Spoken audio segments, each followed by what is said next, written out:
자, 오늘은 음, 정상 경로와 상대 경로 그리고 명령어에 대해서 배워보도록 하겠습니다. 먼저 전에 만들어 놨던 CentOS를 시작하면 됩니다. 만약에 여기에 없어졌다 하면은 머신에 들어가서 추가, 그리고 리눅스 파일에 들어가서 VBox를 열기 하면 이렇게 뜨게 됩니다. 자, 그러면 시작을 하도록 하겠습니다. 시작을 하면서 리눅스의 특징을 말해보면은 일단 먼저 권한을 갖는다. 소유권과 허가권을 가질 수 있고요. 그리고 다중 사용자 환경을 지원하고 대소문자를 구문합니다. 그리고 확장자는 보관하고 파일명 일부로 사용하게 됩니다.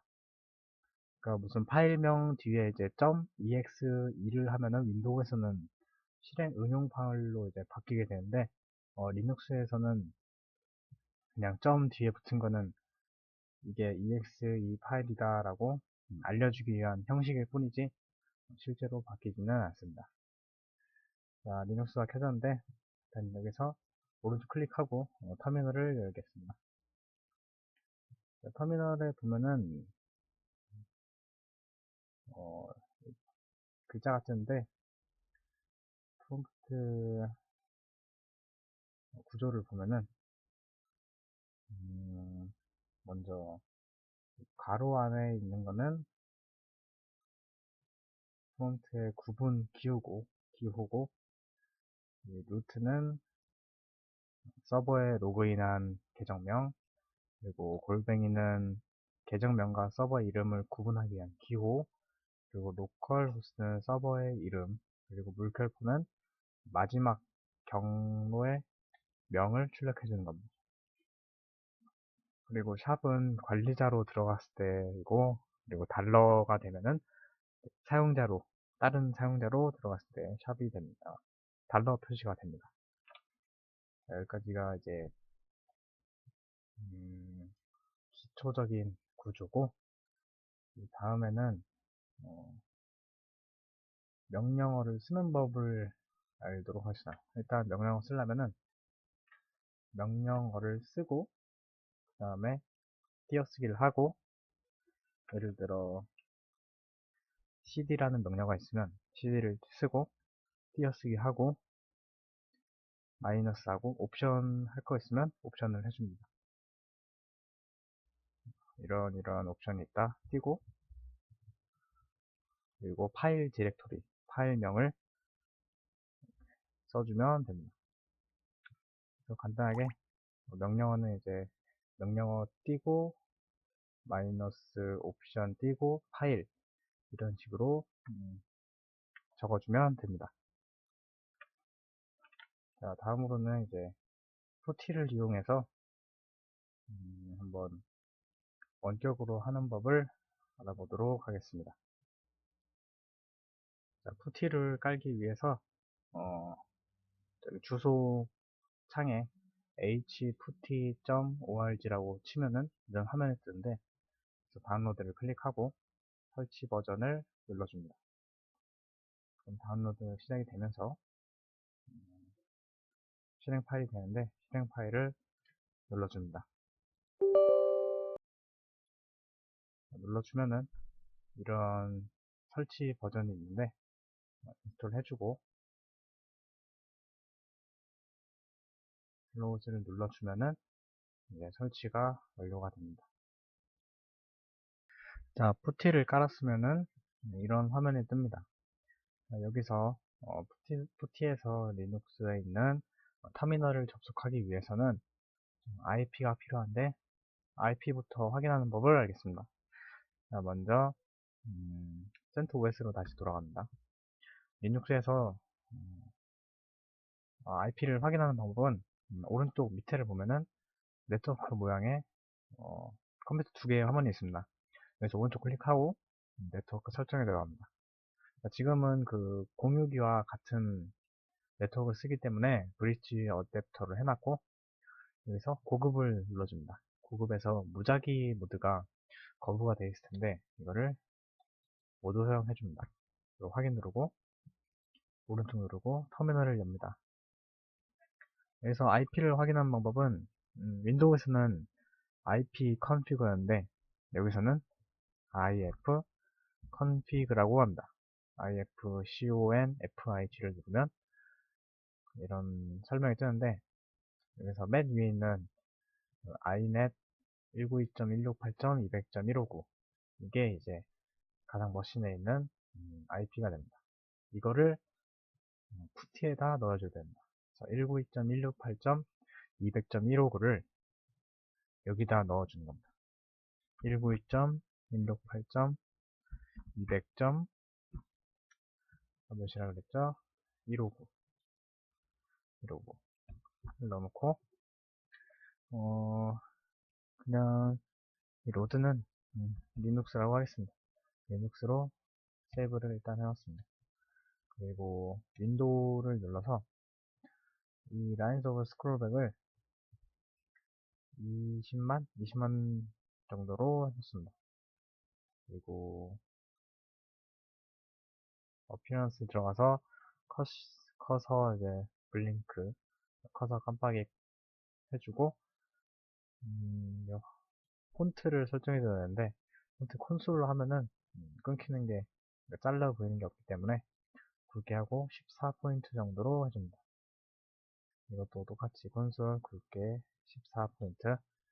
그리고 behavior은 밑에 있는 풀스크린 알트 엔터 하면은 전체 화면 되는 거 클릭해주고 트랜슬레이션에서 이게 중요한 게 아마 이 CP 이 878 이런 게 지금 선택이 되어 있을 텐데 이걸 하면은 한글이 깨지기 때문에 맨 위에 있는 이제 UTF-8을 눌러서 한글이 깨지지 않게 해주는 게 제일 중요합니다.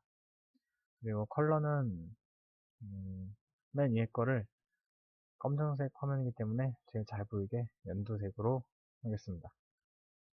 그리고 나머지는 이 정도면 된 것 같습니다. 그리고 리눅스를 누르고 다시 세이브를 눌러서 이 설정이 저장이 되게 해줘야 됩니다. 그 상태에서 이제 오픈을 누르겠습니다. 오픈하면은 이제 CentOS에 루트 계정으로 들어가게 되는데 루트 계정 루트 누르고 패스워드는 리눅스였죠. 이게 클릭하는 게 타자치는 게 안 보이는데 그래도 그냥 리눅스라 치고 엔터를 눌러주면은 이렇게 로그인이 됐다고 뜹니다. 자, 여기까지가 푸티를 이용해서 CentOS 터미널로 들어가는 방법이었습니다. 자, 이제 푸티 안에서 명령어와 절대 경로 그리고 상대 경로에 대해서 알아보도록 하겠습니다. 전체 화면으로 할 거니까 Alt Enter를 누르겠습니다. 자, 이 상태에서 맨 처음으로 배우는 게 이제 지금의 작업 위치 표시인데 이거는 PWD입니다. PWD를 누르면은 여기 루트라고 지금의 작업 위치가 뜨게 됩니다. 그리고 작업 위치를 바꾸기 위해서는 cd change directory 라고 하는데 cd를 치고 명령어를 치고 띄어쓰기를 한 다음에 이동할 이제 작업 위치를 선택하면 됩니다. 예를 들어 슬래시 치고 루트 그다음에 슬래시 하면은 pwd로 현재 위치를 보면은 루트로 바뀐 거를 알 수 있습니다. 다른 데로 가고 싶으면은 cd 누르고 다시 슬래시 홈 하면은 pwd로 누르면 이제 홈으로 간 거를 알 수 있습니다. 자, 이 상태에서 cd를 누르고 물결표를 하면은 집으로 가게 됩니다. 집이 어디냐 하면은 바로 루트가 지금의 집, 자기 집으로 가게 됩니다. 루트로 이동하게 된다는 뜻입니다. 그리고 만약에 홈에 계정이 있다면은 cd를 누르고 물결표를 한 상태에서 리눅스 1 물결표 리눅스 하면은 이제 계정으로 이동을 하게 됩니다. 홈에 있는 리눅스 계정으로. 이게 계정만 되지 파일은 되지가 않습니다. 다음으로는 CD를 누르고 물결표하고 마이너스 하면은 이전 디렉토리로 이동을 하게 됩니다.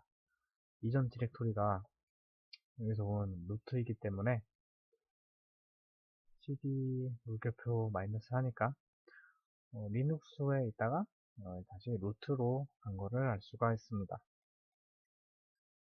이게 이제 cd change directory 명령어이고, 이 화면을 지우기 위해서는 clear라는 명령어를 입력하게 되면은 막 이런 게 있으면 clear를 선택하게 되면은 화면이 청소가 됩니다. 자, 이제 절대 경로와 상대 경로에 대해서 알아볼 건데, 이제 절대 경로는 홈, cd, 홈, 리눅스가 있었죠. 지금 만약에 홈에 있는 리눅스에 있다. 근데 이제 절대 경로로 홈으로 가고 싶다 하면은 앞에서부터 다 적어줘야 됩니다. cd, 홈 이렇게 적어줘야 됩니다. 하지만 이제 상대 경로를 하기 위해서는 cd 점 슬래시 이것이 지금 자기 자신이란 뜻이고, 점 슬래시가 한 칸 위로 올라가고 싶다 하면은 점점 슬래시를 하면 됩니다. 그러면 최상위 디렉토리인 슬래시로 갔죠. 자, 다시 cd 물결표로 리눅스로 해서 리눅스 있는 상태에서 최상위 디렉토리로 가기 위해서는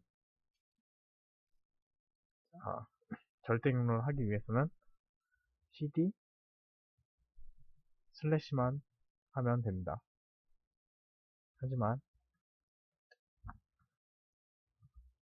상대 경로를 하기 위해서는 cd 점점 슬래시 하면은 홈까지 가는 거고, 이 상태에서 더 위로 갑시다. 그럼 점점 슬래시를 다시 해줍니다. 그러면은 최상위 디렉토리로 가게 됩니다. 이게 위로 올라가는 방법이고, 아래로 내려가려면은 절대 경로는 똑같이 리눅스로 가기 위해서 홈, 리눅스 이런 방법으로 써야 되고, 만약에 상대 경로로 가고 싶다 하면은 지금의 위치인 점 슬래시를 해주고, 그 다음에 홈 그리고 리눅스 이렇게 해줘야 합니다. 이게 좋은 방법이, 좋은 점이, 만약에 최상위 디렉토리가 아니라 슬래시 홈 리눅스 안에 있는 A 안에 있는 B 라고 했을 때 홈에 있는 리눅스에 있는 A인 상태에서 홈에 있는 리눅스에 있는 A인 상태에서 그 안에 있는 B로 가고 싶다 하면은 절대 경로에서는 이걸 다 써줘야겠죠. cd 홈 리눅스 A B 이렇게. 하지만 상대 경로를 하게 되면은 cd 한 다음에 점 슬래시 하고 B만 해주면은 현재 경로에서 B로 내려가는 거기 때문에 이렇게 하면은 좀 더 하자를 줄일 수 있게 됩니다. 이것이 절대 경로와 상대 경로고, 클리어를 해서 다시 지운 다음에 다른 명령어 ls에 대해서 알아보도록 하겠습니다. ls는 안에 있는 파일을 정렬하는 거로 지금 리눅스에 있는 파일을 정렬해 줍니다. 공개 다운로드 문서 바탕화면 이런 게 있죠. 네, 이거를 좀 더 자세히 보고 싶다 하면은 ls 띄고 마이너스가 옵션이었죠. 마이너스 a 모든 내용을 보여주기 하면은 모든 내용을 공개해 줍니다. 이 하나하나가 다 이제 디렉토리인데 앞에 디렉토리 앞에 점이 찍혀 있으면은 이게 숨김이라는 뜻입니다.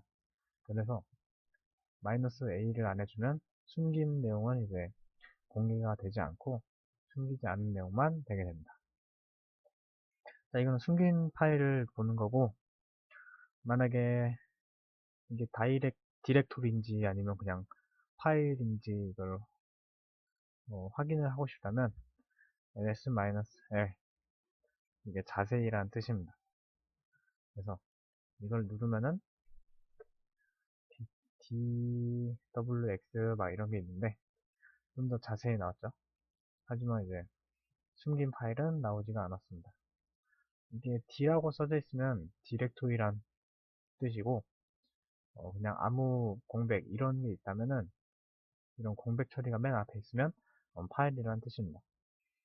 자, 여기서 이제 숨긴 파일도 자세히 보고 싶다 하면은 ls 마이너스 내일 한 다음에 서브 옵션 그 뒤에다 다시 써주면 됩니다. 그러면은 숨긴 파일까지도 이제 다 자세히 나오게 되죠.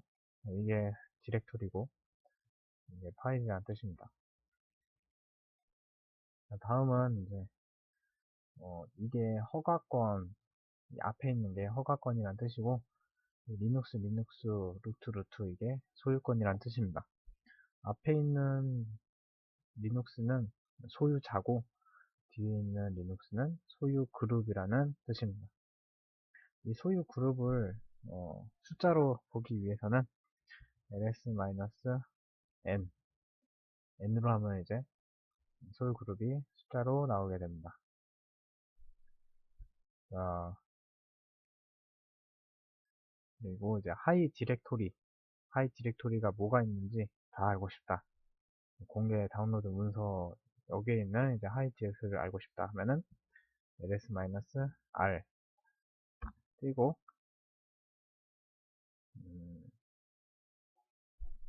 치면은 이제 공개 다운로드 문서 안에 있는 파일들이 다 나오는데 지금은 파일들이 없어가지고 아무것도 안 나오는 화면으로 뜨게 됩니다. 지금까지 명령어와 절대 경로, 상대 경로에 대해서 알아봤습니다. 이상입니다.